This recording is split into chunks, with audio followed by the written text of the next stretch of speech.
Luto na po yung ating hilayin. Yan si Bes, kumakanta na naman. Tara po, manganta na. Yan ma. Lagyan ko ng konting sili. Diba?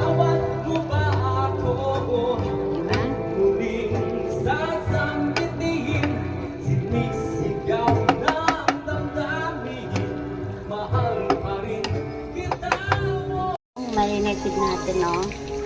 Pork, atay, at saka baga.